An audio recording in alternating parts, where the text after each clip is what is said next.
विद्रोहियों के एक प्रतिनिधि के बीच गहरी बातचीत चल रही थी।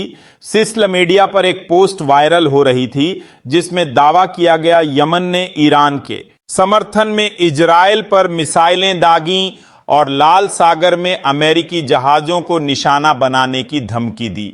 पोस्ट में यह भी कहा गया कि यमनी सशस्त्र बलों के प्रवक्ता ब्रिगेडियर जनरल याहिया सरिया ने ऐलान किया कि यमन अब आधिकारिक तौर पर इजराइल और अमेरिका के खिलाफ युद्ध में शामिल हो चुका है। तेहरान में ईरानी supreme leader Ayatollah Ali Khamenei ने अपने एक बयान में कहा, इजराइल और उसके सहयोगी मध्य पूर्व को अस्थिर करना चाहते हैं, लेकिन हम उनके मंसूबों को कामयाब नहीं होने देंगे। क्या यह बयान एक नई जंग की शुरुआत का संकेत था या फिर यह सिर्फ एक सियासी चाल थी ताकि ईरान अपने प्रॉक्सी समूहों के जरिए इजराइल और अरब देशों पर दबाव बना सके। यमन जो सालों से सऊदी अरब और के नेतृत्व वाले गठबंधन के खिलाफ जंग लड़ रहा था, अब एक नए किरदार के रूप में उभर रहा था। हूती विद्रोहियों ने लाल सागर में अपनी ताकत दिखाई थी। सोशल मीडिया पर एक पोस्ट में दावा किया गया कि हूतियों ने इजराइल के खिलाफ मिसाइलें दागी और लाल सागर में अमेरिकी युद्धपोतों को निशाना बनाने की धमकी दी।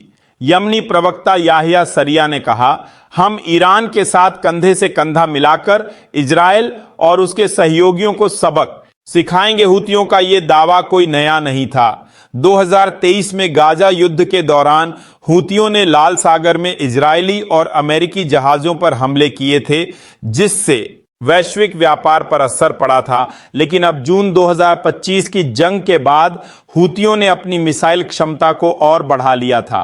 कुछ जानकारों का कहना था कि ईरान ने हूतियों को अपनी घातक खुर्रमशहर मिसाइलें दी थीं, जिनकी रेंज 2000 किलोमीटर तक थी और जो इजराइल के आयरन डोम को भेद सकती थीं। तेल अवीव में इजरायली रक्षा मंत्रालय में हड़कंप मच गया। इजरायली प्रधानमंत्री बेंजामिन नेतन्याहू ने एक आपातकालीन बैठक बुलाई। सोशल मीडिया पर एक पोस्ट में दावा किया गया कि यमन से दागी गई मिसाइलों ने इजराइल के बीर शेवा में एक अस्पताल को निशाना बनाया, जिससे भारी तबाही मची। नेतन्याहू ने एक बयान में कहा, ईरान और उसके प्रॉक्सी हमें डराने की कोशिश कर रहे हैं, लेकिन हम उनका मुंह तोड़ जवाब देंगे। इजराइल ने पहले ही जून 2025 में अपने ऑपरेशन राइजिंग लायन के तहत ईरान के नतांज फोर्डो और पार्चिन जैसे परमाणु ठिकानों को नष्ट किया था। लेकिन अब यमन के हूतियों का इजराइल के खिलाफ खुलकर सामने आना एक नई चुनौती थी। क्या इजराइल अब दो मोर्चों पर एक साथ जंग लड़ने को मजबूर था? सऊदी अरब और जैसे अरब देश इस नए सियासी तूफान से चिंतित थे। सोशल मीडिया पर एक पोस्ट में दावा किया गया कि सऊदी अरब ने यमन में हूती हमलों की निंदा की और कतर के अलुदीद एयरबेस पर ईरानी मिसाइल हमले को अंतर्राष्ट्रीय कानून का उल्लंघन बताया। सऊदी अरब और लंबे समय से यमन में हूतियों के खिलाफ जंग लड़ रहे थे और अब ईरान के बढ़ते प्रभाव ने उनकी चिंता को और बढ़ा दिया। थाकतर, जो मध्यस्थता के लिए जाना जाता है, ने भी इस तनाव की निंदा की। कतर के अमीर शेख तमीम ने कहा, हमारी संप्रभुता और हवाई क्षेत्र का उल्लंघन अस्वीकार्य है। लेकिन कुछ विश्लेषकों का मानना था कि कतर चुपके से ईरान के साथ बातचीत कर रहा था ताकि क्षेत्र में शांति बनी रहे। क्या अरब देश अब ईरान और यमन के इस गठजोड़े से डर रहे थे? जब ये खबरें विश्व मंच पर पहुंची तो संयुक्त राष्ट्र में हंगामा मच गया।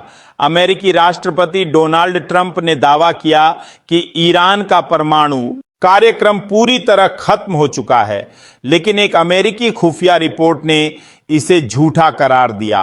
पाकिस्तान ने ईरान का समर्थन करते हुए संयुक्त राष्ट्र में एक आपातकालीन बैठक बुलाई। भारत ने तटस्थ रुख अपनाया, लेकिन अपने नागरिकों को तेहरान से निकालने के लिए ऑपरेशन शुरू किया। यमन के सना में हूती विद्रोहियों का मुख्यालय रात के अंधेरे में मिसाइल लॉन्चर तैयार किए जा रहे थे। सोशल मीडिया पर एक पोस्ट में दावा किया गया कि हूतियों ने इजराइल के तेल अवीव और हाइफा पर मिसाइलें दागी जिससे इजराइल का आयरन डोम डिफेंस सिस्टम भी चकमा खा गया। हूती प्रवक्ता याहिया सरिया ने एक वीडियो में कहा, हमारा अगला निशाना लाल सागर में। अमेरिकी युद्धपोत होंगे। लेकिन क्या हूतियों के पास इतनी ताकत थी? कुछ विश्लेषकों का कहना था कि ईरान ने हूतियों को अपनी सबसे घातक मिसाइलें दी थीं, जैसे कि हाज कासिम बैलिस्टिक मिसाइल जो इजराइल के रक्षा तंत्र को भेद सकती थी। लेकिन इजराइल ने दावा किया कि उसने ज्यादातर मिसाइलों को रोक लिया था और केवल कुछ रिहायशी इलाकों में नुकसान हुआ था। इजराइल ने इस हमले का जवाब देने में देर नहीं की। इजरायली वायुसेना ने यमन के हूती ठिकानों पर हवाई हमले शुरू किए। सोशल मीडिया पर एक पोस्ट में दावा किया गया कि इजराइल ने यमन के सना और होदेदा में हूती मिसाइल ठिकानों को नष्ट कर दिया। इजरायली सेना के प्रवक्ता ब्रिगेडियर जनरल एफी डेफ्रिन ने कहा, हम ईरान और उसके प्रॉक्सी को दिखा देंगे कि इजराइल की ताकत से कोई नहीं बच सकता। लेकिन इस पलटवार ने सऊदी अरब और चिंता में डाल दिया। सऊदी विदेश मंत्रालय ने एक बयान में कहा, हूती विद्रोहियों के हमले क्षेत्रीय स्थिरता के लिए खतरा हैं। क्या अरब देश अब इजराइल के साथ खुलकर आने वाले थे या फिर वो तटस्थ रहना चाहते थे? सऊदी अरब और जैसे अरब देश इस सियासी तूफान में फंस गए थे।